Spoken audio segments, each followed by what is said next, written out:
Quant à la femme avec qui il a eu le rapport, elle est de deux sortes, soit elle est contrainte, soit elle ne l'est pas. Alors en premier, la femme qui est contrainte, qu'est-ce qu'il y a sur elle? Le premier avis, qu'elle n'a pas de kaffara à faire, mais qu'elle doit rattraper ce jour. Et c'est la parole de Ahmed, d'Al-Thawri, d'Al-Awza'i, ainsi que d'Al-Hassan et de Ashab al-Ra'i, les gens de l'opinion. Et également est rattachée à ça celle qui est pénétrée alors qu'elle dort. Le deuxième avis, si elle est menacée jusqu'à ce qu'elle fasse, alors c'est comme le premier avis. Et si elle est forcée, ainsi que si elle est endormie, alors elle ne rompt pas son jeûne, et c'est la parole de Shafi'i, Abu Thawr et Ibn al-Mundhir. Troisième avis, elle n'a pas de kaffara, ni elle n'a à rattraper, même si elle est menacée. Et son somme est valide. Et c'est un avis chez les Shafi'iyya que An-Nawawi a renforcé, ainsi qu'à Shirazi dans At-Tanbih et Ar-Rafi'i dans son Sharh, et ainsi que d'autres. Et c'est l'avis juste, et c'est ce qu'a choisi Al-Allama ibn Uthaymin rahimahullah, wallahu a'lam. Quant à celle qui n'est pas contrainte, c'est-à-dire qu'elle a un rapport volontaire avec le mari, dans ce sujet-là, il y a deux avis. Le premier, c'est qu'il lui incombe la kaffara, c'est-à-dire l'expiation comme l'homme. Et c'est l'avis de l'imam Malik et d'Abu Hanifa, d'Abu Thawr, Ibn al-Mundhir. C'est un avis de Ahmed et une parole de Shafi'i, c'est-à-dire qu'ils ont plusieurs avis sur le sujet. Et Al-Hafid ibn Hajar a dit que c'était l'avis de la majorité. Et ils ont pris comme argument la parole de celui qui avait eu un rapport avec sa femme dans la journée de Ramadan, dans certaines voies du hadith, où il dit « halaktu wa ahlaktu », c'est-à-dire « j'ai péri et j'ai fait périr ».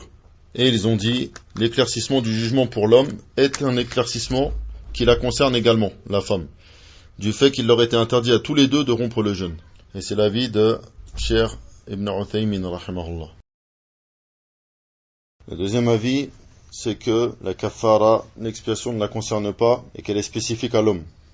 Et c'est la parole d'Al-Hassan, d'Al-Awza'i, c'est une transmission de l'imam Ahmed, et une parole de Shafi'i. Et c'est, il y a un l'avis juste chez les Shafi'iyya, c'est-à-dire c'est ce qu'ils préfèrent. Et c'est la parole de Daoud, et de Ahl al-Dhahir, et d'Ibn Hazm. Et ils ont pris comme argument la parole du prophète sallallahu alayhi wa sallam, dans le hadith, Tasaddaq bihada, yani donne ça en aumône, et il est venu un ajout en dehors du sahih, car le hadith est muttafaqun alayh, il est venu un ajout en dehors du sahih, an nafsik, yani pour toi. Et la transmission d'Al-Bukhari renforce cela avec les termes at'im hada anka, yani nourris ça pour toi. Et il a dit pour toi seul, c'est-à-dire pour l'homme. Et il n'a pas parlé de la femme. Et de la même façon, lorsque le prophète sallallahu alayhi wa sallam l'a interrogé, il a dit, est-ce que tu trouves un esclave à affranchir? Est-ce que tu peux jeûner 2 mois consécutifs? Etc. Et également, ils ont pris comme argument le fait que le prophète sallallahu alayhi wa sallam s'est tu et n'a pas demandé à propos de la femme, malgré qu'il y avait un besoin. Et ils ont répondu aux preuves de la majorité, c'est-à-dire ceux qui voient le premier avis, qui lui incombe à la femme de faire une kaffara, par le fait que la riwaya qu'ils ont ramené, la transmission halaktu wa ahlaktu, j'ai péri et j'ai fait périr, que c'est un ajout faible. Et ils ont dit également que le fait qu'il leur était interdit à tous deux de rompre n'implique pas que la kaffara leur soit obligatoire à tous les deux. Au contraire, le hadith prouve qu'elle n'a pas de kaffara, car le prophète sallallahu alayhi wa sallam ne lui a pas ordonné cela. Et la majorité a répondu à ça par le fait qu'il s'agit d'une affaire précise.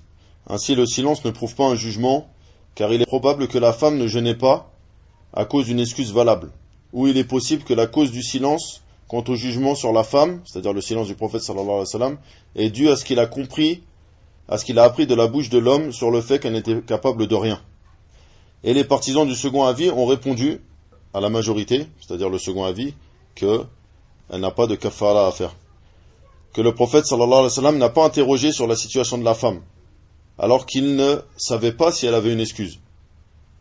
C'est-à-dire, si il y avait une kaffara à faire pour la femme, il aurait interrogé le prophète sallallahu alayhi wa sallam, son mari, à savoir est-ce qu'elle était en état de jeûne ou est-ce que gênait pas. Et il lui aurait dit, dans ce cas-là, elle a la kaffara à faire.